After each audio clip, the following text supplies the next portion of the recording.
He broke my arm. That's what she whispered into a stranger's phone at 11 o'clock at night, standing in a hospital hallway in Buffalo with her back to the wall, watching the corner he'd come around any second. Adeline Kerrigan was 27 years old, and she taught grown men and women how to read. Not children, adults. 50-year-old roofers who'd hidden it their whole lives. Grandmothers who signed their names with an X. She worked nights at a community learning center on the east side of the city, and she hadn't been paid for a single one of those nights in over a year. She never complained about it. She just kept showing up. That Friday in February, she'd walked through the doors of Mercy General, holding her left arm against her chest at an angle a human arm isn't built to hold. The man beside her had a hand on her shoulder and a smile that arrived before anyone asked him a single question. He told the nurse she'd slipped on an icy step, and the nurse smiled back at him. She smiled back at him before she'd even looked at Adeline. That's the whole thing right there, isn't it? Adeline had known for months that nobody in this city was ever going to believe her over him. She'd tried once. The report went into his office, and it never came out the other side, so she didn't scream. She waited until he walked off down the hall. She borrowed that phone, and she dialed the only number she'd ever memorized, a number that hadn't belonged to anyone in 8 years. She expected silence. She expected a recording telling her the line was no longer in service. It rang twice. Somebody picked up, and 380 miles south of her, in a room where nobody ever raised their voice because nobody ever had to, a man she'd never met in her life stood up in the middle of a conversation and said, "I'm coming. If this one's already got you, hit like and subscribe so you don't miss how it ends. Share it with somebody who needs to hear it tonight. Your support is what keeps these stories alive." Now let's go back to that hallway in Buffalo and find out exactly who answered a number that hadn't belonged to anyone in 8 years. The telephone rang 3 long times before anyone had a chance to understand what was happening. In Brooklyn, at 5 minutes past 11 that night, inside the back room of a warehouse on Vandervoort Street, 7 men were seated around a long table, and not one of them heard the ringing before Rocco Vasari did. He was 37 years old. He had occupied the head of that table for 6 years, and in all those years, no one had ever seen him interrupt another man. The man speaking was a concrete contractor from Queens, explaining why a contract had fallen 11 weeks behind schedule, and he was halfway through a sentence when he stopped, because Rocco had turned his head toward the cabinet against the wall. The ringing wasn't coming from any telephone belonging to anyone in the room. It was coming from the second drawer. No one remembered what was inside that drawer. Tommaso Calderone did. He was 54 years old, had stood beside 3 generations of men who had ruled this family, and he was the only person in the room who knew that the drawer had a small lock whose key Rocco kept. He watched Rocco rise. He saw that Rocco didn't hurry. That was what sent a chill down his spine, because Rocco Vasari never hurried, but he also never stood up while another man was speaking. Rocco opened the drawer. Inside lay an old flip phone, the kind that had gone out of production long ago, with a screen no larger than 2 joints of a finger, glowing in the darkness of the cabinet. He looked at it for another second, only 1 second. Then he picked it up and opened it. The entire room fell silent in the way rooms like that always fell silent, without anyone giving an order, without anyone clearing his throat, without anyone shifting a chair. The man from Queens still had his mouth open in the middle of a word. Rocco pressed the phone to his ear and spoke 3 words. Then he listened. "Mr." Calderone watched him the entire time. And years later, whenever he told the story, he always said that what he remembered most wasn't what Rocco said, but what he didn't do. He didn't ask the caller to repeat anything. He didn't furrow his brow. He didn't lift a hand to rub the back of his neck the way men often did when bad news reached them. He simply stood there with the telephone against his ear, his eyes fixed on some point across the tabletop, and his entire body passed into a state mister. Calderone had witnessed only twice in his life, both times on nights after which everything was different by morning. Rocco spoke 2 more short sentences. Then he closed the phone. He remained standing exactly where he was, and the silence in the room began to grow so heavy that someone had to swallow hard. The man from Queens was the first one who couldn't bear it. He gave a strained little laugh and said that, if something urgent had come up, he could return the following week. He spoke with the voice of a man who had just realized he was sitting in the wrong place at the wrong time. No one answered him. Rocco placed the old telephone in the middle of the table, where everyone could see it. Then he spoke, and his voice was no louder than when he had greeted them upon entering the room. He said Kerrigan's number had just rung. 3 men in the room didn't understand what those words meant. The other 4 did. And it was the reaction of those 4 that made the remaining 3 understand that they were witnessing something larger than any contract ever discussed in that room. One man pushed his chair back nearly 2 feet without standing. Another placed both hands flat on the table as though he needed something solid to hold onto. Mr. Calderon didn't move at all. He asked only one question, very softly, whether Rocco was certain. Rocco looked at him. He said no one else in the world had that number. Mr. Calderon remained silent for 3 seconds, then asked his second question. Who had called? Rocco answered with a name no one in that room had ever heard spoken, the name of someone who, by every ordinary rule, shouldn't have existed in their world. He said it was his sister. Mr. Calderon blinked exactly once. Rocco turned to the man from Queens and told him the meeting was over, that the 11-week delay would be discussed another day, and that he should go home immediately. The man stood so quickly that he knocked over his chair and didn't bother setting it upright. When the door closed behind him, Rocco picked up the old telephone and slipped it into the inside pocket of his coat, and there was something final in the movement, like a man putting away something that, from that moment forward, would never leave his body again. He told Mr. Calderon that he needed a car with a full tank of gas in 10 minutes. Mr. Calderon asked where they were going. Rocco said Buffalo. Someone in the room let out a breath, because Buffalo was nearly 400 miles from where they stood, because thick snow was falling outside, and because no one there had ever heard Rocco Vasari say he was leaving the city after midnight for any reason. Mr. Calderon didn't ask why. He rose, walked toward the door, and paused for only a single heartbeat to tell Rocco that he wasn't going alone. Rocco didn't answer. He only looked at the fallen chair on the floor, then toward the window where the snow swept sideways through the streetlights in long, slanting ribbons of white. And there was only one thought in his mind.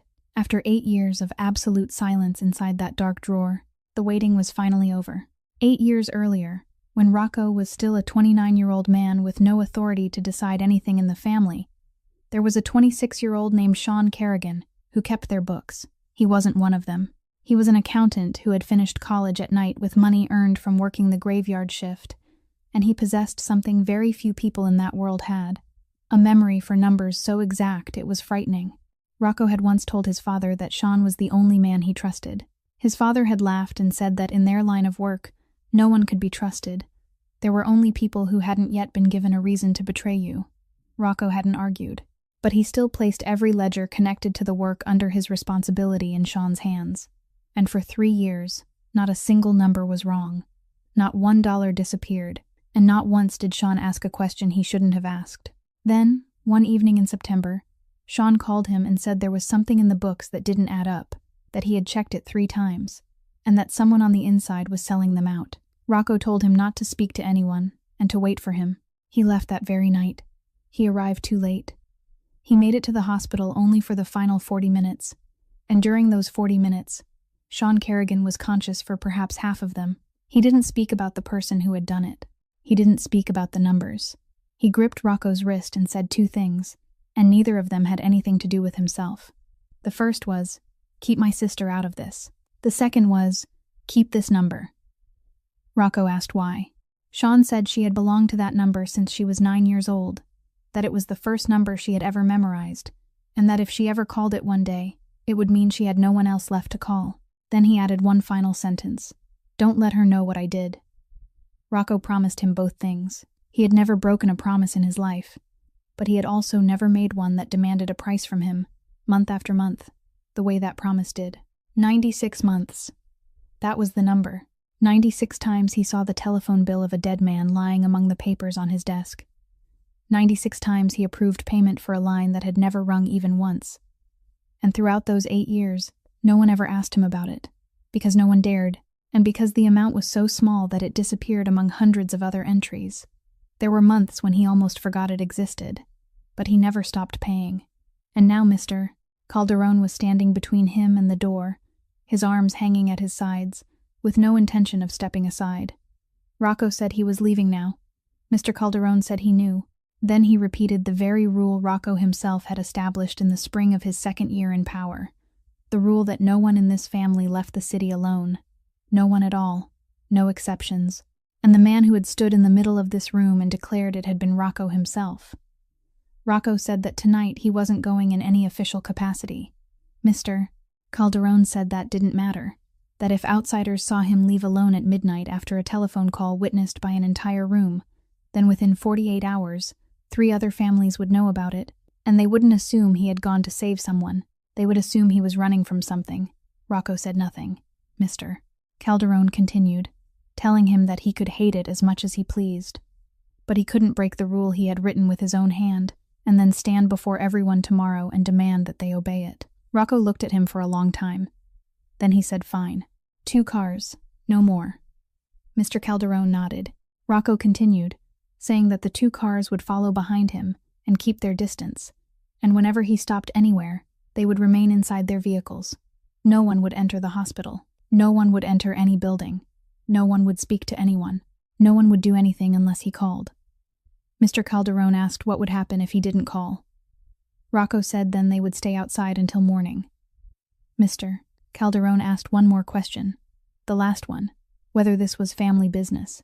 Rocco answered that it wasn't, that this was his business, and that was exactly why he needed everyone to stand still. Mr. Calderon watched him for another moment, then turned away, and when he reached the door, he told the other 6 men that anyone who couldn't go should leave for home immediately, and anyone who was going should be downstairs in the yard in 10 minutes, dressed warmly, with a full tank of gas, and carrying nothing the New York State Police might want to ask about. No one went home. Outside, the snow was still falling, growing thicker over the road, and Rocco remained alone in the empty room for another 10 seconds, one hand resting against the pocket of his coat where the old telephone lay, feeling its tiny weight through the fabric, a weight he had paid to preserve for 8 years, without ever truly knowing why he had continued to keep it. 40 minutes after leaving the city, the wind off the lake began sweeping sideways across the highway, driving the snow into long white bands that slashed through the beams of the headlights and made it feel as though they were driving into the heart of something rather than passing through it. Rocco kept one hand on the wheel and dialed with the other.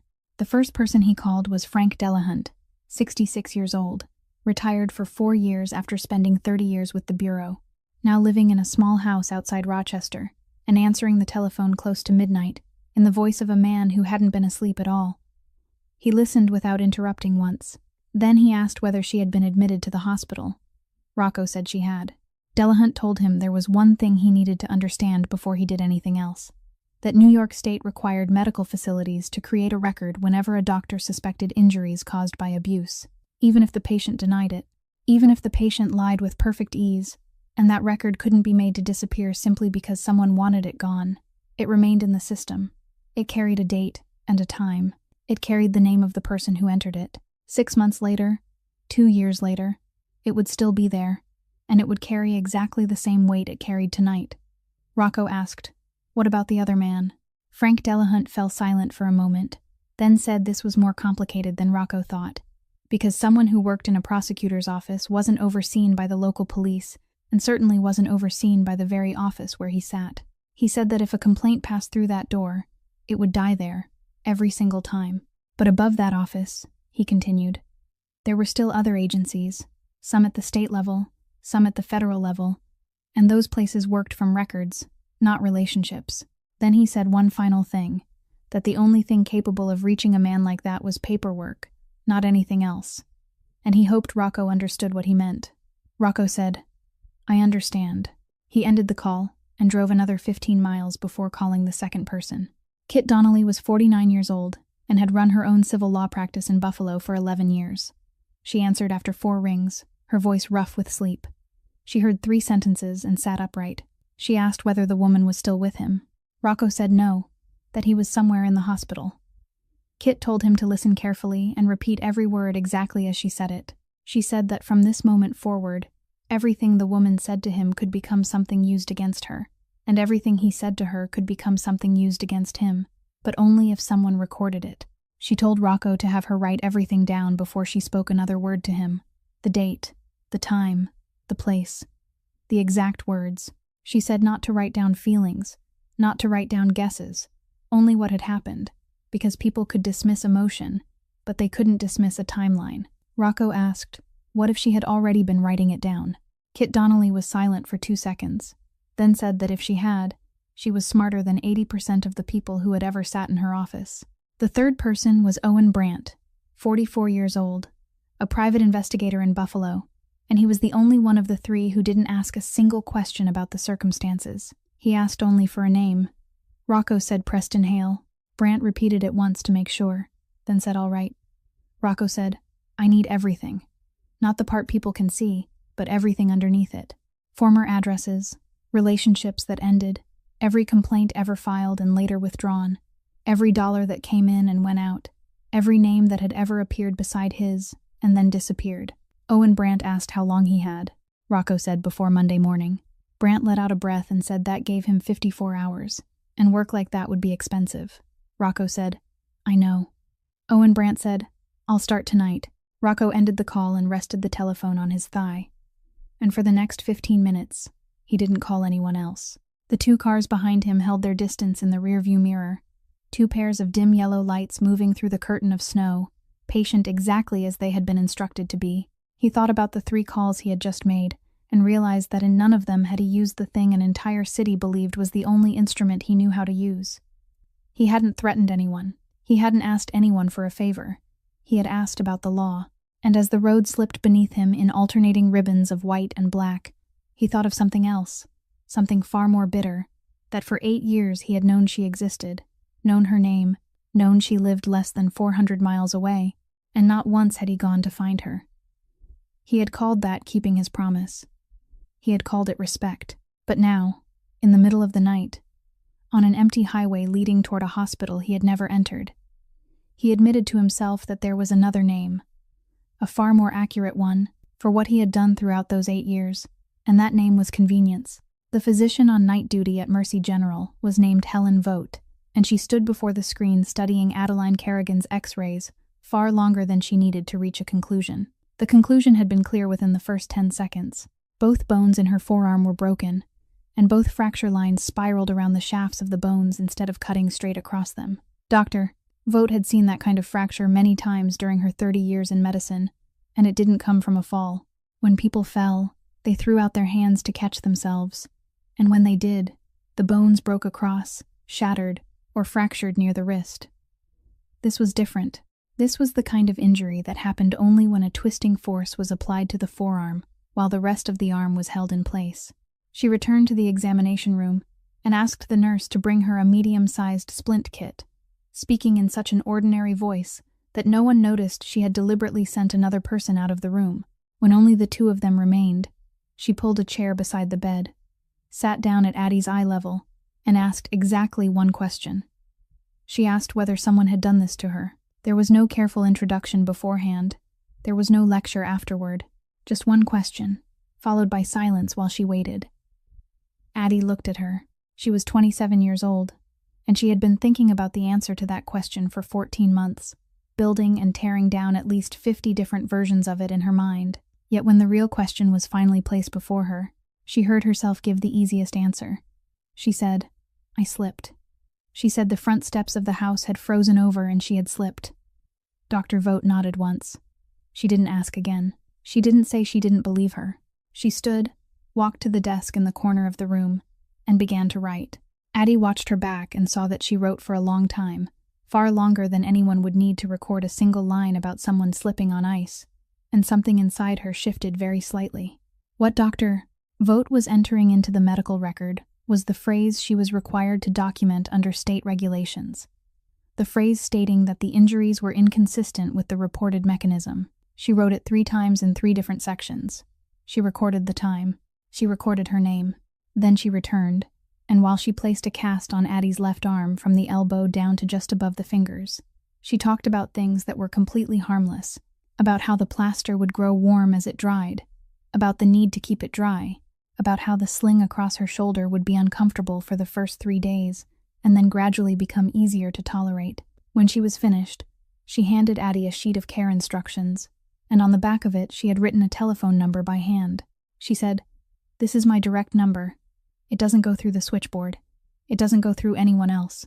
She said, "I work 3 nights a week, and I always answer." Then she said one last thing, that Addie didn't have to tell her anything now, and after saying it, she walked out without looking back. Addie held the paper in her right hand. She folded it into quarters and slipped it beneath the fabric of the sling, into a place no one would think to search. And as she did, she remembered the previous August, the only time she had found enough courage to walk into a police station and sit for 40 minutes while a young officer carefully wrote down everything she told him, a report that, according to procedure, should have been forwarded to the Erie County District Attorney's Office for review. It had been sent there, and after that, it had never emerged from the other side. She hadn't told anyone about it. She had never told anyone. Then the door opened, and Preston Hale entered carrying 2 cups of coffee. He placed one on the table beside the bed even though she couldn't drink it, then pulled his chair close and sat down, and he stared at her cast for a long time with the expression of a man who had just seen something that broke his heart. He said he had spoken to the nurse at the desk. He said he had told her that he was partly to blame, that he should have spread salt over the front steps that afternoon, that Addie had reminded him twice and he had kept putting it off. He said all of it in a low, even voice, with just the right trace of emotion catching in his throat at just the right moment. Then he said he had overheard the doctor mention something about the x-rays, and he asked whether she had said anything to Addie. He asked it very gently, almost as though the question meant nothing.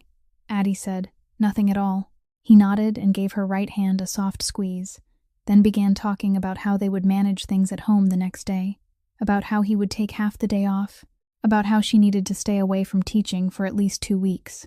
Addie didn't answer. She rested her head against the pillow and looked up at the ceiling, where square acoustic tiles were arranged in perfectly even rows, and she began to count them. She counted from left to right, from the edge of the wall to the light fixture. 11 tiles. Then the second row. 11 more. She had done that since she was a child. Whenever something happened that she couldn't stop, she counted something she could count, and Preston's voice continued flowing beside her, warm and composed, while she moved on to the third row. At 5 minutes past 6 in the morning, there were 2 knocks at the door, and the man who entered room 214 was someone Addie had never seen before in her life. He was tall and broad, with closely cropped salt and pepper hair, and melted snow still clung to the shoulders of his coat. He stopped about 6.5 feet from the foot of the bed and didn't take another step. Preston had left at 4 o'clock to go home and change his clothes. There were only 2 people in the room. Addie managed to push herself halfway upright with her right hand, and she heard her own voice ask who he was. He said, "Rocco Vasari." The name meant nothing to her. Then he added that he had known her brother. For one moment, the entire room seemed to recede, and the sound of the heart monitor in the corner became unbearably loud. Addie didn't speak for about 5 seconds. Then she asked why he had answered her brother's telephone. He said, "Because he told me to answer it." She stared at him and felt something inside her chest begin beating out of rhythm, not because she was afraid, but because something she had believed for 8 years had just been seized and shaken hard. She said her brother had been an accountant. She said he had worked for an equipment distribution company in Queens and had died in what the police called a hit-and-run traffic accident in September of 2017, and she recited the words as though they had been carved into stone long ago. Rocco didn't answer. It was his silence that frightened her. She asked what he did for a living. He remained quiet just long enough to make the answer unnecessary, and Addie understood, not through reason, but through something deeper, that the man standing in her hospital room at 6 o'clock in the morning, the man who had driven all night through a snowstorm to reach her, hadn't been her brother's old friend in any sense she could accept. She told him to get out. Rocco didn't move. She said it louder, telling him that she didn't know who he was, that she hadn't asked anyone to come, that she had called the wrong number and was sorry for disturbing him, and she heard her voice break on the final word and hated herself for it. She said, "Get out." Rocco looked at her for one more moment. Then he gave the slightest nod and said, "All right." He didn't argue. He didn't offer another word of explanation. He turned, walked out, and closed the door so gently that Addie didn't hear the latch catch. She sat there breathing hard, her right hand gripping the edge of the blanket, and nearly a minute passed before she realized she was trembling. Out in the hallway, Rocco took 4 steps and stopped beside the row of plastic chairs against the wall across from her room. He removed his coat, folded it across his lap, and sat down. He didn't call anyone. He didn't look at his telephone. He sat with his back straight, staring at the closed door about 10 feet away, and remained that way for 1 hour and 25 minutes, while the night shift handed over to the morning staff, while the breakfast cart rolled past, while the darkness outside faded into the pale gray of a February morning in Buffalo. At exactly 7:30, The elevator doors opened, and Preston Hale stepped out. He had showered, changed into another suit, and carried a bouquet of white daisies wrapped in paper. He walked down the corridor with the stride of a man who knew exactly where he was and knew he was welcome there. He passed the row of plastic chairs. Then he slowed.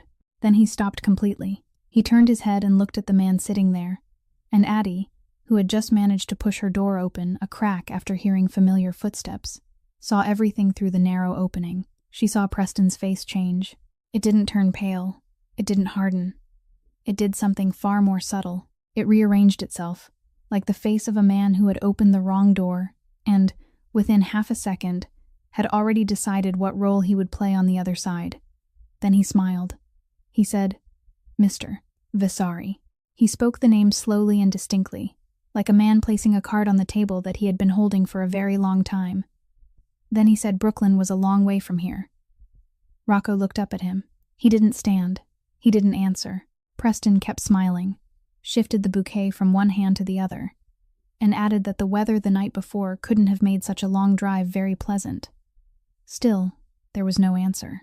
The two men looked at each other across the space of 3 footsteps in a hospital corridor washed in fluorescent light, and neither of them moved, and the silence between them wasn't the silence of 2 strangers.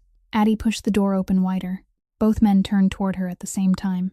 She stood there with her left arm in a cast suspended in a sling, her hair disheveled, her face ghostly pale beneath the lights, and she looked from one man to the other, then back again.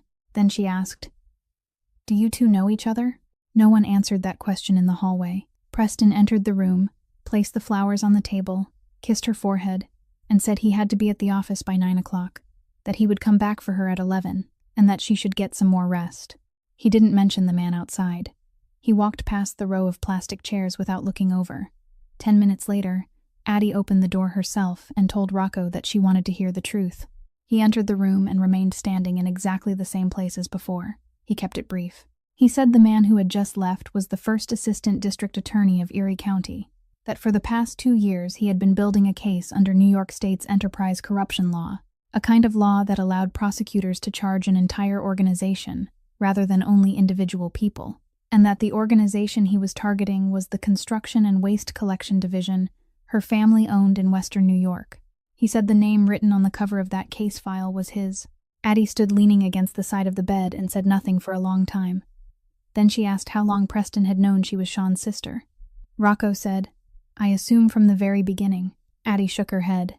She said no. She said they had met at a fundraiser for the public library, that she had been the one who started the conversation, that she had walked over to him and introduced herself because she needed someone in the prosecutor's office to sign a verification form for one of her students. She said, "I was the one who approached him." Rocco didn't argue. He only said he had no proof of what he had just told her, that it was only what he believed, and that he could be wrong. But the way he said it made Addie understand that he didn't believe he was wrong at all, and anger tightened her right hand into a fist. She said he knew nothing about Preston. She said he had only been there for 2 hours. Rocco said that was true. He said she could tell him to leave at any time, and he would leave. Then he added one more thing, that if she intended to go home with Preston that day, he needed to know beforehand, not so he could stop her, but so he would know where he needed to be. Addie was silent for quite a while. Then she said, "I'm going back." She said, "I'm going back for 2 days." Rocco said no. She said, "You just told me you wouldn't stop me." He said, "I just lied." It was the first thing said that morning that almost made her laugh, and she didn't laugh. She explained. She said there was a cardboard box in Preston's attic, that inside it were all the belongings her brother had left behind. A box she had carried from place to place 4 times in 8 years and had never opened. A box she had brought with her when she moved into Preston's house 10 months earlier. She said, "If I don't go back now, if I disappear this morning, the first thing he'll do is go up to the attic." She said, "I know him. He won't smash anything. He'll clean up." Rocco asked why she needed the box. Addie said, "I don't know." She said, "I only know that if you're right, even partly right, then that box is the only thing in that house that belongs to me, and that he has never touched." Rocco looked at her for a moment, then asked how long 2 days meant. She said from today until Monday morning. She said he wouldn't touch her during those 2 days, that he never did so immediately afterward, that he would cook and be gentle and apologize in 6 different ways. none of which would be a real apology, and she said the entire thing in the flat, steady voice of someone reading a weather report, and that was what made Rocco turn his face away for half a second. He said, "All right." He said, "2 days." Addie said, "I'm not finished." She stepped away from the bed, walked 2 paces toward him, lifted her head, and looked straight into his face. Then she said she had one condition. Rocco waited. Addie said, "No bodies."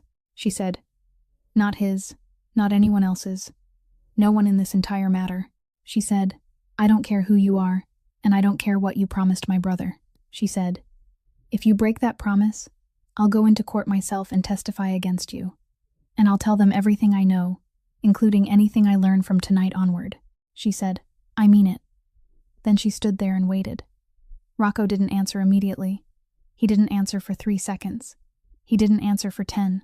She saw his jaw move once, saw his hand open and then close again, and she realized she was asking this man to surrender the one thing his entire life had been built upon, and that he was truly considering it, rather than searching for a lie that would quiet her. The silence lasted long enough to make breathing difficult. Then Rocco said, "I promise." He said the 2 words very softly. Then he added that she should understand what she had just taken from him. Addie said, "I do." She said, "That's why I made you say it out loud." Preston picked her up at 11 o'clock, just as he had said he would, and throughout the 40-minute drive home, he didn't ask a single question about the man who had been sitting in the hallway. That was the first thing Addie noted. The second thing she noted was that he had turned on the heating system before leaving, so the air inside the house was already warm when they opened the door and stepped in. He helped her settle into a chair, placed a pillow beneath the elbow of her casted arm, and did all of it with the careful attention of a man carrying out a procedure he had committed to memory. By noon, he was cooking. He cooked throughout the next 2 days, 3 meals a day, and brought every plate directly to her. He cut everything into small pieces, because she could use only one hand. He remembered exactly when she was supposed to take her pain medication, and brought her water before the thought even occurred to her. He called the learning center and told Ruth Ann Pell that Addie would be away for 2 weeks, and he said it in the voice of a man protecting someone from her own stubbornness. He apologized 6 times over those 2 days, and Addie counted every one of them. The first time, he said he was deeply sorry that things had gone so far. The second time, he said he knew he hadn't been the best version of himself lately. The third time, he said his work was slowly killing him and that he shouldn't have brought it home. The fourth time, he said they had both said things they shouldn't have said. The fifth time, he said he was sorry she had felt that way. The 6th time, he simply held her hand and said he loved her more than she realized. Not once, in any of those 6 apologies, did a subject stand before a specific action. Not once did he say, "I broke your arm." Addie lay on the couch and watched him speak, and she realized that she had heard those same 6 sentences over the past 10 months, in exactly that order, and that she had once believed at least 4 of them. She texted Rocco from inside the bathroom, with the door locked and the exhaust fan running. She didn't write anything meaningful. She wrote that the snow had started falling again that afternoon. She wrote that dinner was pumpkin soup, and that it was a little too salty. She wrote that her arm hurt less than it had the day before. Rocco answered with equally ordinary things, that the sky was clear where he was, that he had never eaten pumpkin soup, that it was good to hear. They both understood that every message on the phone could be read, and they both wrote as though that would certainly happen. Only once did she write something different. She wrote that he hadn't gone up to the attic. Rocco replied with one word, "Good." The first night passed without anything happening. So did the second. It was that very absence of anything that exhausted her, because she had to keep the same expression on her face for 48 hours. Had to smile at the right moments. Had to say thank you at the right moments. Had to let him brush her hair on Saturday night because she had only one usable hand and because refusing would have been an answer. On Sunday afternoon, he went out. He said he had a meeting with the campaign committee and would be home before 7 o'clock. Addie listened to his car pull out of the driveway. She waited another 7 minutes. Then she went up to the attic. The hatch in the second-floor hallway ceiling had to be pulled down with a cord, and doing it with one hand took her nearly 2 minutes. Sean's box sat in the farthest corner, exactly where she had placed it 10 months earlier, and from a distance it looked exactly the same. But when she came closer, she saw that the strip of tape sealing the lid had been cut in a straight line down the middle, then covered with another strip of tape, clear tape, not the brown kind she had used. She stood staring at that cut for a long time. Then she opened the lid. Everything inside was still there. She counted every item she remembered, and nothing was missing. But the contents had been rearranged. They were neater now, more orderly, sorted by size. And Addie knew with absolute certainty that she had thrown everything into that box on a September afternoon in 2017, when tears had blurred her vision so badly that she could barely see, and that nothing inside it had ever been neatly arranged. She sat down on the attic floor with the open box before her, and she didn't cry. She reached deep inside, and among the old papers at the bottom, between things she hadn't placed there herself, she found a small piece of paper folded in half. She opened it. It was a receipt for the rental of a self-storage unit on Walden Road, with 3 months paid in advance, and on the tenant's signature line was the name Preston Hale, written in the same handwriting she had seen hundreds of times on cards and checks, and the date beside it was October 19th, 4 months earlier, 6 months after she had moved into this house. On Monday morning, Preston left for work at 7:45. By 8:15, Addie was sitting in a breakfast diner on Elmwood Street, with the sling across her shoulder and a cup of tea she hadn't touched. Owen Brandt arrived 4 minutes before Rocco. He was 44 years old, carrying a document case thinner than Addie had expected, and he didn't shake anyone's hand. He simply sat down and said that he had been given 54 hours, so what he had found was only the surface. He opened the case. He said the first thing was that during Preston Hale's 7 years at the Erie County District Attorney's Office, 2 internal complaints had been filed against him. Both had been filed by women. Both concerned his conduct, rather than his professional performance. And both had been withdrawn, one after 11 days and the other after 9. Addie asked who the women were. Owen Brandt said he didn't have their names yet, only the case numbers and dates, because withdrawn internal complaints were sealed. He said he was still looking. Then he moved to the second matter and turned to the next page. He said Preston Hale's campaign for Erie County District Attorney had received $340,000 over the past 14 months. He said there was nothing unusual about that amount for a county-level campaign. What was unusual was that roughly 1/3 of the money had come from individuals and small businesses whose names also appeared on the donor list of a nonprofit organization called the Lakeshore Futures Foundation, and that the donors' money had gone into the foundation first, before flowing back out as individual campaign contributions. An arrangement, he said, was formally legal, but made it extremely difficult to trace who was truly paying whom. He said the founder and chairman of the board of the Lakeshore Futures Foundation was Preston Hale. Then he stopped.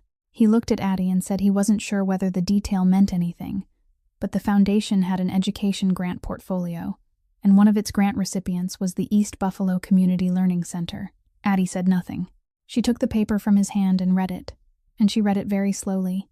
And Rocco, sitting across from her, watched her face remain completely unchanged for 20 full seconds. She didn't turn pale. She didn't flinch. Nothing moved at all. Then she placed the paper on the table. She asked Owen Brandt whether he had the dates of the funding rounds. He said he did. She asked about September of the previous year. He turned through the papers, searched for a moment, then said that in September, the foundation had conducted a portfolio review and cut 4 grants, including one awarded to that center, the grant for its evening program, worth $22,000 a year. He said the reason recorded in the meeting minutes was a restructuring of priorities. Addie gave the smallest nod.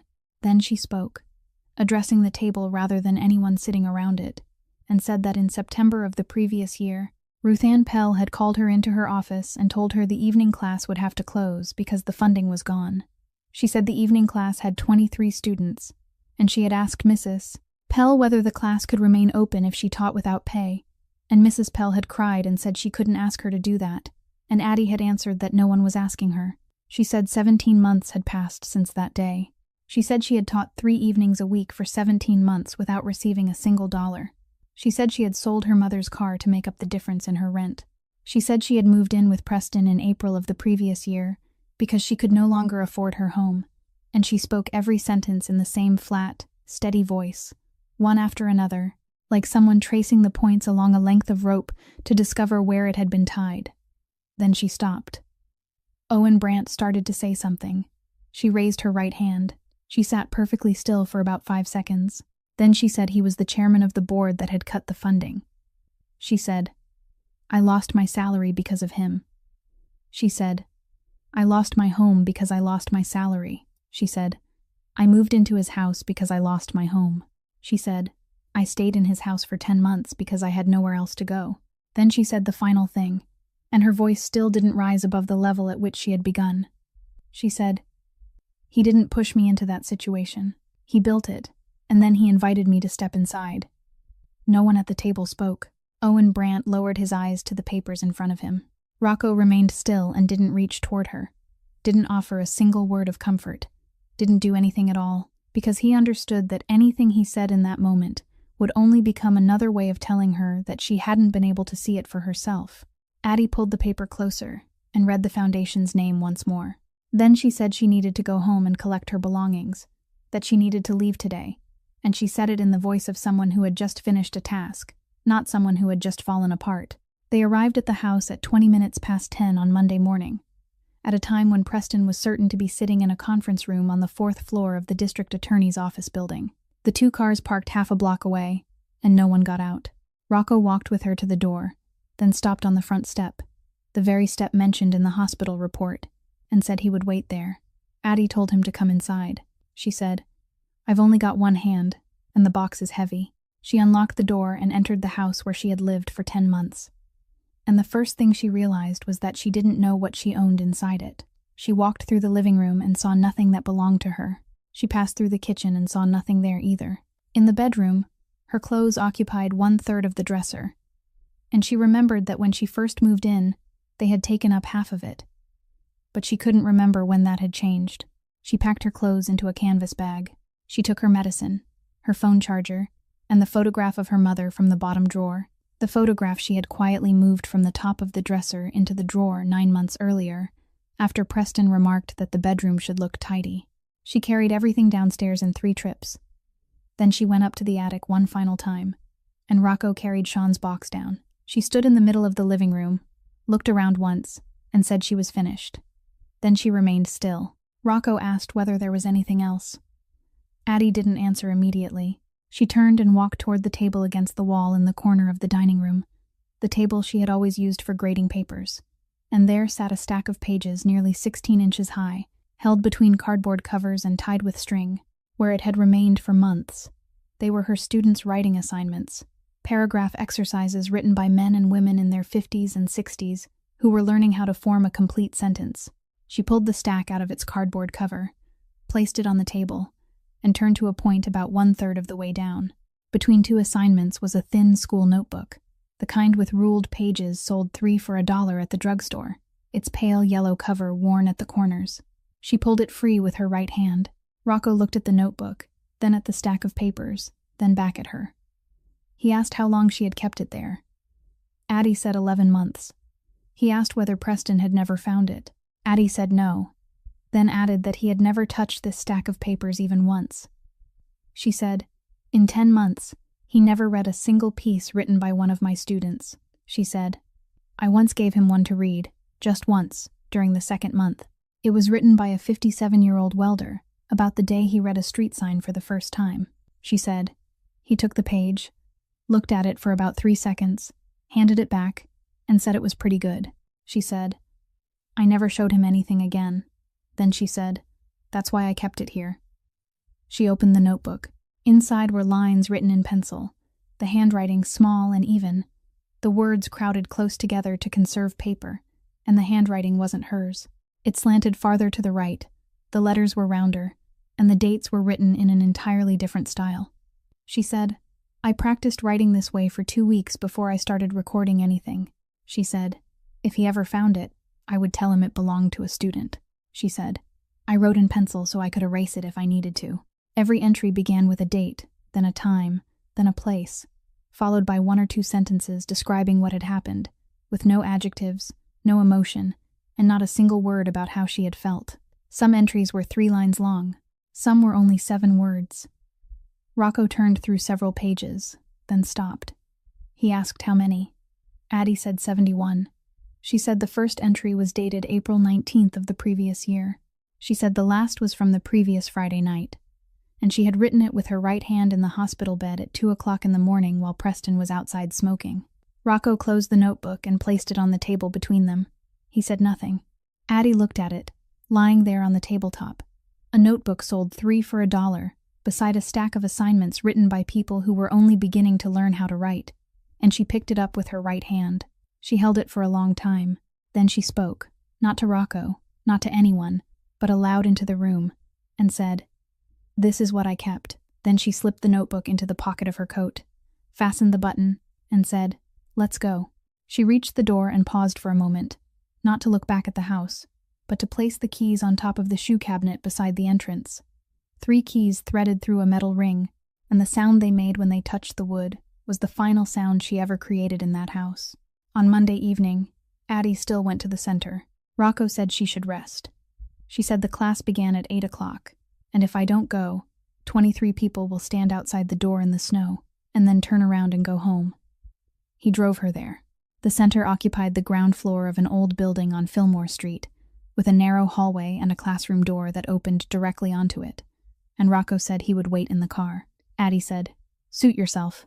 But outside, the temperature was about 10 degrees Fahrenheit, and after 19 minutes, he came inside and stood in the hallway with his back against the wall, about 2 steps from the open classroom door. He didn't look inside.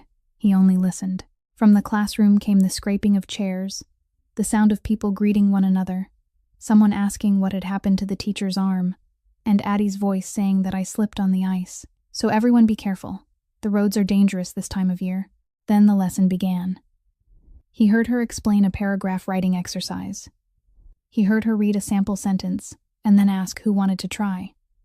For about 30 seconds, no one answered. Then came the sound of a chair being pushed back.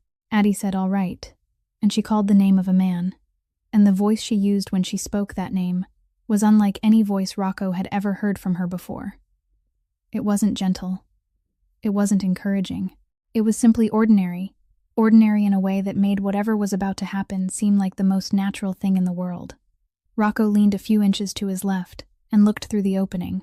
The man standing inside was about 58 years old, dressed in work clothes, holding a sheet of paper in both hands, and the paper was trembling. He began to read. He read slowly. He stumbled over the 4th word and stopped. No one in the room said anything. No one laughed. Addie didn't read the word for him. She said only one word, again, and he began the sentence from the beginning, and this time he made it past that word. He continued. He stumbled again in the middle of the 2nd sentence and stopped once more, longer this time, long enough for Rocco to see the man's shoulders begin to tighten, and Addie still said nothing.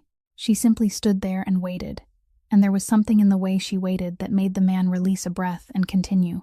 He finished the 2nd sentence, then the 3rd. Then he read the entire paragraph, 5 sentences, not a long one, about a morning when he was on his way to work and saw the name of the street he had traveled for 30 years. When he finished, he didn't look up immediately. He remained standing there, staring at the paper in his hands for several more seconds. Then he sat down, and Rocco saw him place the page on the desk and lay both hands over it to keep them still. The whole class applauded. It wasn't polite applause.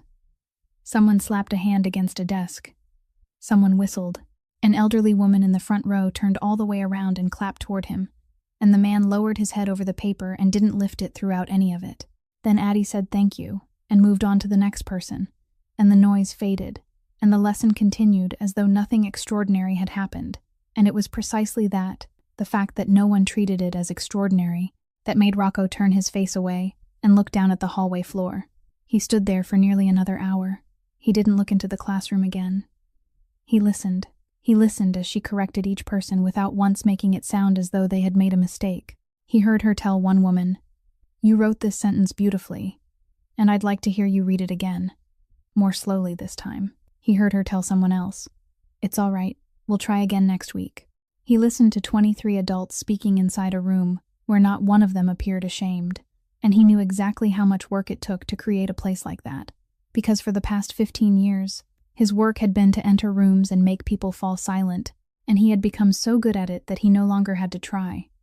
He thought about that while he stood leaning against the wall. The woman 2 steps away from him was doing the exact opposite of everything he had done his entire life, and she had been doing it 3 evenings a week for 17 months without receiving a single dollar. At 9:30, the class ended. People came out one by one, and each of them glanced at Rocco before looking away, because in that neighborhood, people had learned long ago that staring too long was a mistake. The 58-year-old man was the last to leave. He folded the paper into quarters and placed it carefully inside the breast pocket of his shirt, then gently patted the pocket once. Rocco watched him until he reached the door. Then he turned and went inside. Addie was stacking chairs with one hand. He walked over and put away the rest without saying anything, and as he set the final chair in place, he said that he had dropped out of school when he was 15 years old, and he said it in the voice of a man talking about the weather. Then he turned off the lights. On Tuesday morning, inside a rented room at a motel on Bailey Avenue, Addie opened Sean's box for the second time, and this time she took everything out. She worked slowly with one hand, arranging each item in a row across the bed: a coat, a broken wristwatch, 3 books, a ring holding 4 keys, including one very small brass key she didn't recognize, a photograph of the two of them standing outside a sandwich shop, Addie about 10 years old, Sean about 17, both of them laughing, and at the very bottom, pressed against the floor of the box beneath a layer of old newspaper, was a blue address book, about the size of her hand, bound with a spiral spine, its pages yellowed along the edges. Addie opened it, and for the first 6 seconds, she thought it truly was an address book. It was divided alphabetically. It contained names, telephone numbers, and street addresses. Then she looked more closely and saw that every telephone number contained 11 digits instead of 10, that the names repeated themselves in ways that made no sense, with the same name appearing on 4 different pages beside 4 different addresses, and that some of those addresses had house numbers 5 digits long. She handed the book to Rocco. He took it, opened exactly 3 pages, then closed it again. He said nothing for a while. Then he said it wasn't an address book. Addie asked what it was. He said it was a ledger. He said the name column contained account codes, the telephone number column contained amounts and dates, and the address column contained location codes. He said the entire book was a recording system disguised as something anyone who glanced through it for a minute would close and dismiss. Addie asked whether he could read it. Rocco was silent for about 2 seconds, then said no. He said, "I know what it is because I know what it was used for." He said, "I can't read what's inside it." Addie was about to ask another question when he said that Sean had kept every set of books connected to Rocco's operations for 3 years, and that Rocco had never checked a single line himself. And after saying it, he rose and walked to the window, and Addie understood that the conversation was over, though she didn't understand why. Around noon, Owen Brandt called. He said he hadn't found the names of the 2 women who had withdrawn their complaints, but he had found something else he didn't know how to handle. He said that while tracing the public records of cases Preston Hale had worked on, he had obtained an index of evidence from the active investigation, targeting the Vasari business group, the kind of document a court was required to release in abbreviated form. He said most of the contents had been blacked out, but the item numbers hadn't. And within that index, one confidential witness code appeared repeatedly. The code CW4. Rocco took the telephone and told him to send the index immediately. 40 minutes later, Frank Delahunt called back from Rochester. He said he had finished reading it. He said the rules governing redacted documents were very strict, that officials were allowed to conceal the substance but weren't allowed to conceal the structure, and that structure always told a story when the person reading it knew where to look. He said the code CW4 appeared a total of 29 times in the index. He said the entries were arranged in the chronological order in which they had been received, and that he had compared the unredacted date marks at the bottom of the pages. Then he stopped. He asked Rocco when the investigation had begun. Rocco said 2 years ago. Frank Delahunt said then there was a problem. He said the first entry connected to CW4 didn't fall within those 2 years. He said it appeared in a different investigative file that had later been incorporated into this one, a file that was much older, and that the earliest document carrying that code bore an intake date from the spring of 2016. He said that made 9 years as of today. He said 9 years didn't describe someone who had been arrested and offered information in exchange for leniency, because a person like that spoke once and then disappeared from the record. He said 9 continuous years meant a stable source, someone who had been maintained, protected, and cultivated, and it meant that person had never stopped talking. Then he said one final thing, that the person had to be on the inside, and had to be high enough to keep knowing things worth entering into an investigative file for 9 years without ever running out. No one in the room spoke. Addie looked at Rocco. He was still standing beside the window with the telephone in his hand, and he didn't move. She saw him repeat the number once, very softly, almost without sound. 9 years. Then he asked Frank Delahunt a question, and he asked it in a voice so even that Addie had to look closely before she noticed his other hand pressing against the window frame hard enough to turn his knuckles white. He asked whether the spring of 2016 came before or after September of 2017. Frank Delahunt said Rocco already knew perfectly well that it came before, meaning the staged crash that took Sean's life was ordered long after the betrayal had already begun. Rocco said, "I need you to say it," Delahunt said, 1.5 years before. Rocco remained motionless for a long time after the call ended, long enough for Addie to think he had forgotten she was still sitting there. And when he finally turned around, his face was completely normal, and she realized that was what made it frightening. On Wednesday afternoon, Owen Brandt called again and said he had found one of the two names. He said the woman was Meredith Vance, 38 years old, a former prosecutor in that same office who had resigned 4 years earlier and now worked for an insurance company in Amherst. He said he had contacted her through an intermediary attorney, and she had refused to meet Owen Brandt, refused to meet Kit Donnelly, and refused to meet anyone carrying either a law degree or an investigator's identification card.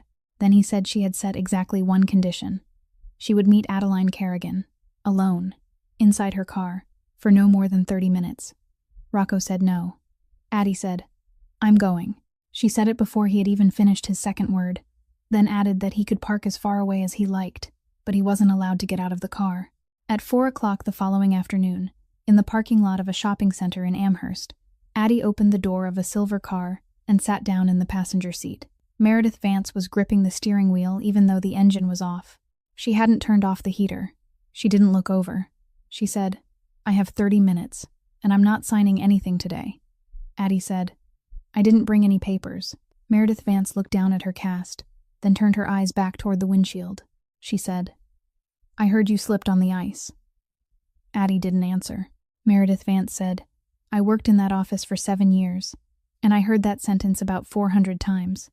Then she was quiet for a long while. Then she said she wanted to make one thing clear from the beginning, that he had never hit her. She said, not once. She said there was no photograph anyone could take, no medical record, nothing at all. She said, he only made me understand that I could be replaced. After saying it, she stopped, then began to explain. And she explained in the voice of someone who had rehearsed these words in her mind hundreds of times, without ever speaking them aloud to another person. She said, he never criticized me. He praised other people. He praised a female colleague 4 years younger than I was, while I stood there listening, and he praised her sincerely. Praised her for exactly the things I didn't have. He did it for 10 months. By the 11th month, I had begun changing the way I spoke, the way I dressed, the way I presented arguments in court. By the 14th month, I filed a complaint. 9 days later, I withdrew it. Addie asked why. Meredith Vance said, because I realized I had nothing to offer as evidence. She said, I had 7 years of prosecutorial experience, and I couldn't write 3 sentences proving what had happened to me. She said, I sat in front of that complaint form for 3 hours, and in the end I withdrew it because I had started believing that I was the one with the problem. Then she turned to her right and looked directly at Addie for the first time, and she said she hadn't agreed to meet her that day because of any of that. She said, I agreed to meet you because of your last name. Addie sat perfectly still. Meredith Vance said, 3 years ago, when I still worked there and still had access to the record system, he asked me to do something for him. She said, he asked me to retrieve the file from a closed case, a traffic accident. The victim had died, she said. He told me it was connected to another active case and that he needed to compare names. She said, I retrieved the file and gave it to him, and I didn't ask any more questions. Then she said the name on the cover of that file was Kerrigan. There was no sound inside the car except the steady rush of the heater fan. Addie heard her own voice ask what date it had been. Meredith Vance said November, 3 years earlier. Addie went still, and inside her mind a calculation began running on its own, one she couldn't stop. 3 years earlier meant November of 2022. She had met Preston Hale at the library fundraiser in December of 2023. 13 months later. She lifted her right hand to cover her mouth. No sound came from her for about 5 seconds. Then her shoulders began to tremble, and tears ran down across the back of her hand, and she left them there, without wiping them away, without saying anything, until the wave passed. Meredith Vance didn't touch her, and didn't offer a single word of comfort. She only passed her the box of tissues. When Addie was able to speak again, her voice was raw. She said, "I thought I was the one who started the conversation," she said. "I told my friends that story," she said. "I was proud of it." Then she said, "I can survive having my arm broken." And she lifted the cast slightly as though pointing to it. And she said, "I don't know how to live with knowing I was only a tool." Meredith Vance looked at her for a long time. Then she said she didn't have an answer for that. She said, "But I'll sign." She said, "Tell your attorney to prepare the papers." On Friday morning, Rocco drove back to Brooklyn alone and told no one where he was going.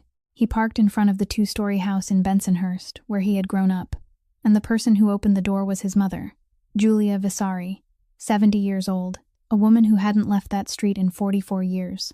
She looked at his face, then stepped back to let him in, and she didn't ask why he had come home at 9 o'clock on a Friday morning.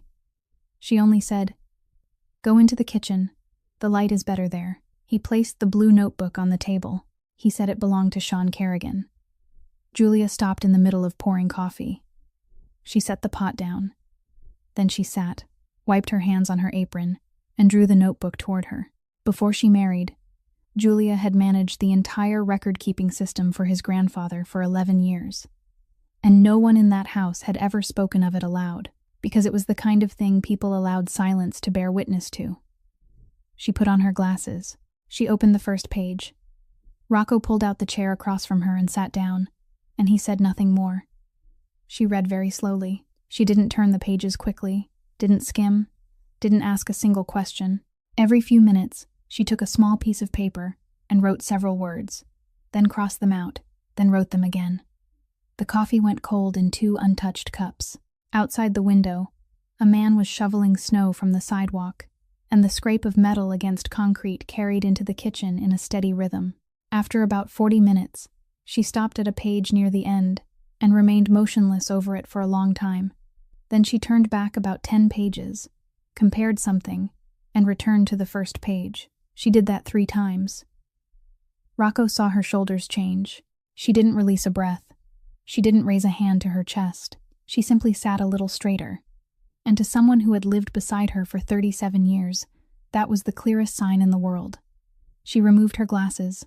She asked, "Do you know how gifted that boy was?" Rocco said, "I know." She said, "No, you don't." She said he hadn't merely recorded money coming in and money going out. She said that every time he saw a payment that was wrong, he added another line in the column on the right, and that line wasn't an amount. She said that line identified the person who had given him the order. Then she said he had been doing it for 3 years without telling anyone. Rocco asked how many lines there were. Julia said 17. She said 16 of those lines referred to 16 different people, and the names meant nothing because they were only errand men. She said there was one other line. She said the final line, dated September 12th, 2017, carried the same command code as 15 of the earlier lines. She said that code stood above every other code in the notebook. Rocco said nothing. Julia watched her son for a moment, then said the last thing she had to say, that the boy had known before he died, and he hadn't told Rocco because he knew Rocco wouldn't believe him. Then she picked up the pencil, pulled the scrap of paper toward her, and wrote a name. She wrote slowly in capital letters, the way a name is carved into stone. Then she pushed the paper across the table toward him and withdrew her hand. Rocco looked down. 2 words were written on the paper. Aldo Ferrante. There was no sound in the kitchen. The shoveling outside had stopped at some point, though neither of them had noticed when. Rocco didn't move. He didn't reach for the paper. He didn't stand. He remained seated in that chair, staring at those 2 words, and the only thing that changed in him was his breathing. It slowed, then slowed further, until the movement of his chest was almost impossible to see. Aldo Ferrante was 58 years old. Aldo Ferrante was the man who had taught him how to drive. Aldo Ferrante was the man who had sat at this kitchen table for Sunday dinner throughout Rocco's childhood. Aldo Ferrante was the man who had stood to Rocco's left at his father's funeral and placed a hand on his shoulder as the coffin was lowered. And the man who had told him that evening, "From now on, you don't have to ask anyone else, you ask me." Aldo Ferrante was the man who had sat 2 seats away from him at every meeting for the past 6 years. And Aldo Ferrante was the man who, on that final night, had told him to go alone, that it was a long drive and he would travel faster by himself. Rocco remembered that detail, and still he didn't move. Julia asked one more question, very softly. She asked what he intended to do. He didn't answer. He stood, picked up the notebook and the scrap of paper, folded the paper in half and then into quarters, and placed both inside the inner pocket of his coat, beside the old telephone. Then he bent down and kissed his mother's hair. She caught his wrist and held it for a moment. He gently loosened her hand. He walked to the door, and when he reached the sidewalk, he stood in the cold for about 30 seconds. His eyes lowered toward the snow that had been shoveled into neat banks on either side, and there was only one sentence in his mind, that 9 years meant it had begun before. And before meant Sean Kerrigan hadn't died because of a car. Rocco sat in the car outside his mother's house for nearly an hour without starting the engine. Mr. Calderone found him there. He opened the passenger door, climbed in, closed it behind him, and sat in silence for about 2 minutes before asking. Rocco handed him the piece of paper. "Mr." Calderone unfolded it, read it, then folded it again along the same creases, and placed it on the dashboard.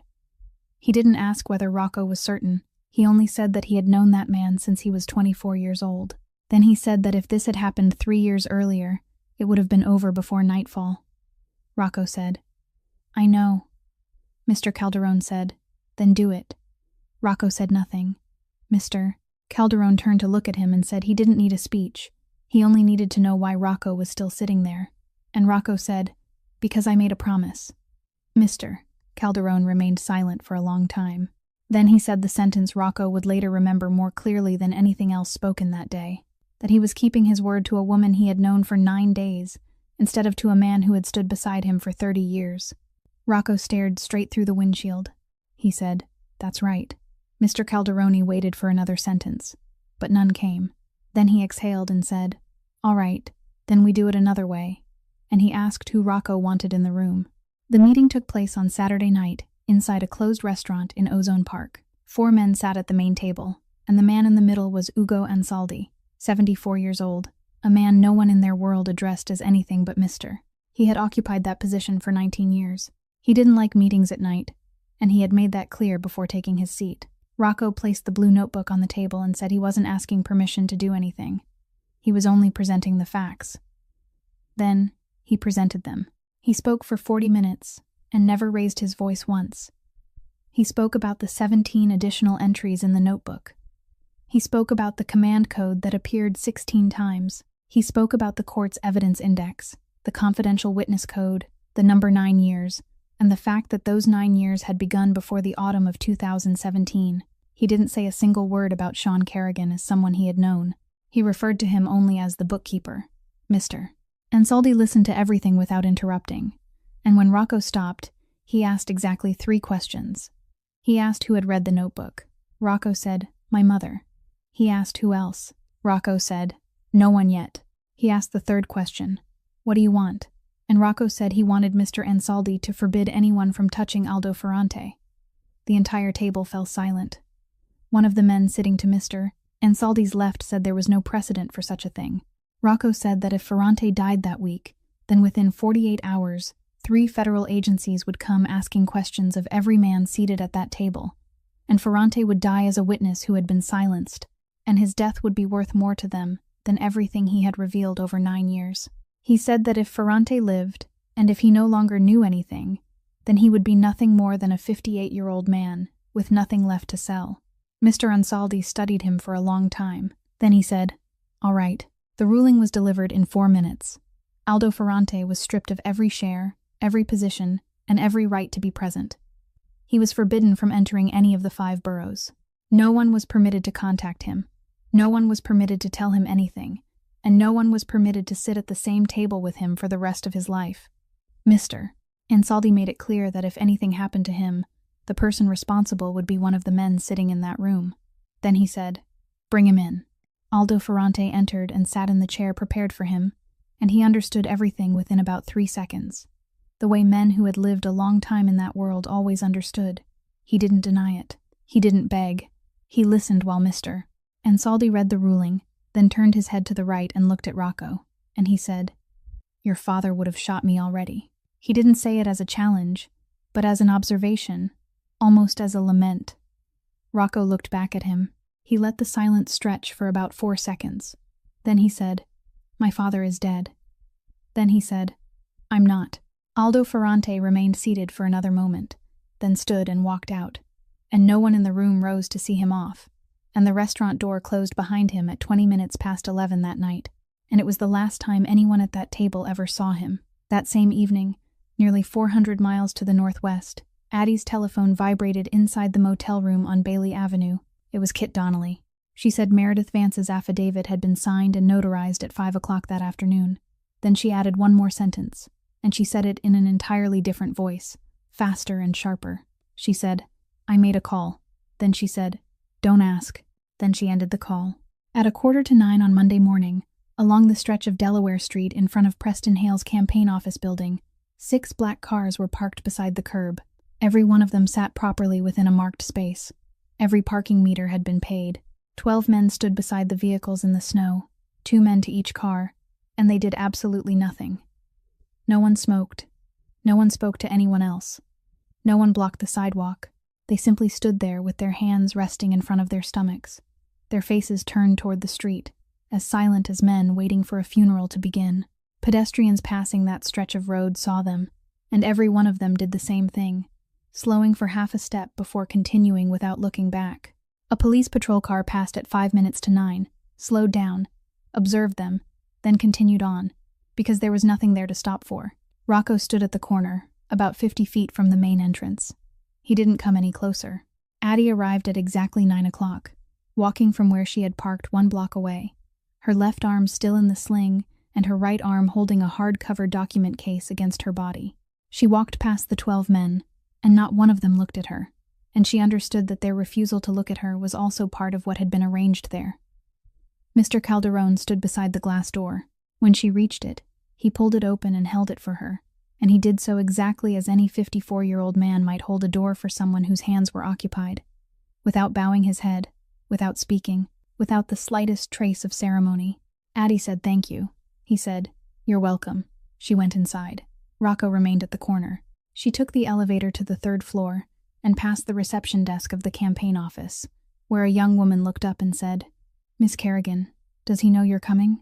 Addie said no, then walked directly to the door at the end of the hallway and opened it without knocking. Preston Hale was sitting behind his desk, with 2 other people in the room. He looked at her, then at the document case, and for about 1.5 seconds, he said nothing. Then he told the other 2 people to leave. They left. The door closed. Addie didn't sit down.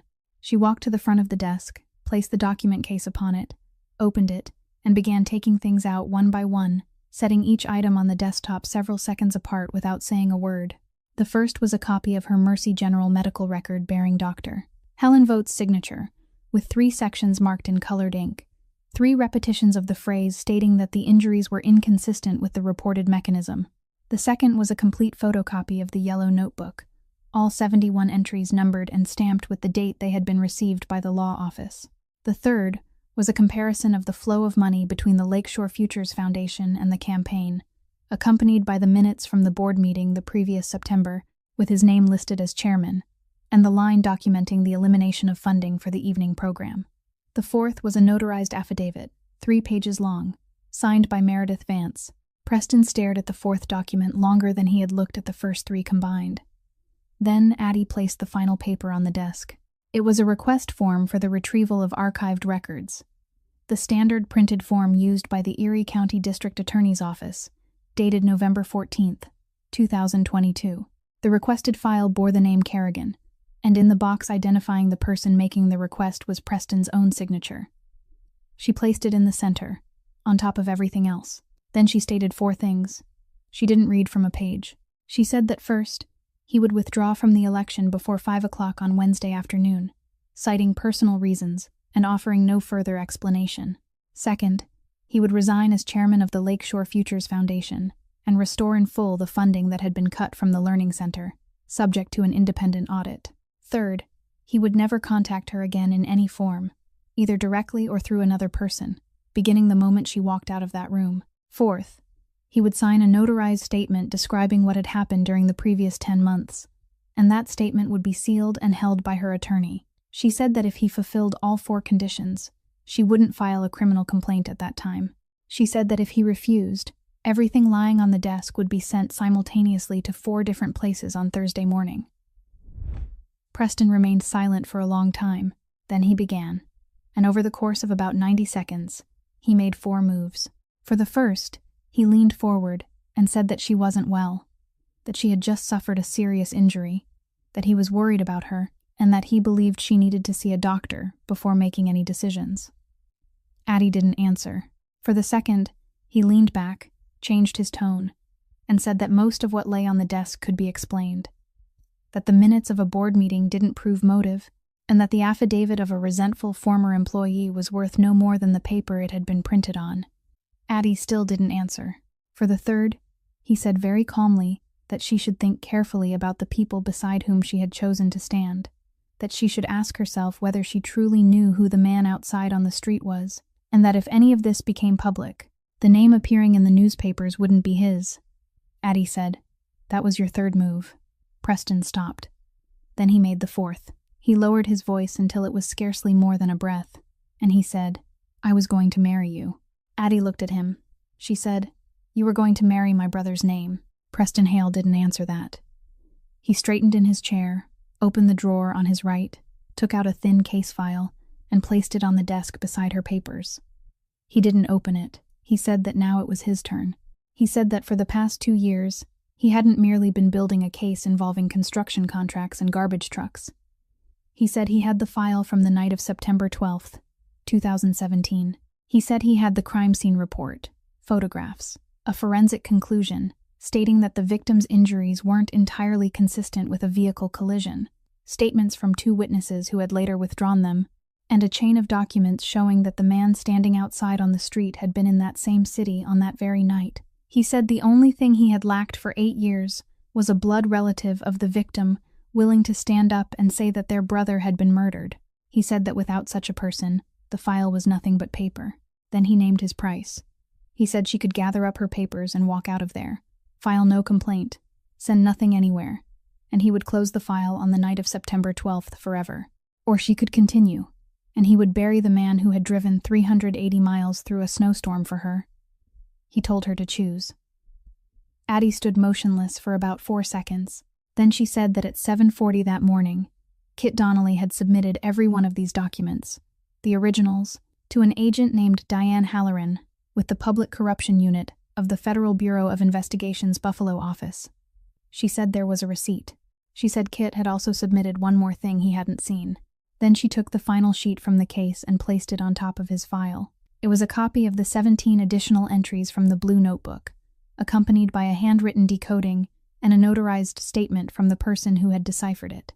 She said her brother had recorded the name of the person who ordered every improper payment over the course of 3 years. She said 16 entries referred to 16 errand men. She said the 17th entry, dated September 12th, 2017, carried the same code as 15 of the earlier entries, and that code wasn't Rocco Vasari. She said it was Aldo Ferrante. Preston didn't move. Addie continued, and her voice didn't rise or quicken. She said that 3 years earlier, he had retrieved her brother's file from the archives. She said the request form lying on the desk carried his signature. She said that around that same time, his source identified as CW4 had already been providing information for 7 years, and no one maintained a source for 7 years without knowing who that person was. She said that meant he had held the name of the man who ordered her brother's murder in his hands, that he had read it, and that he had put it away. She asked why. Then she answered the question herself.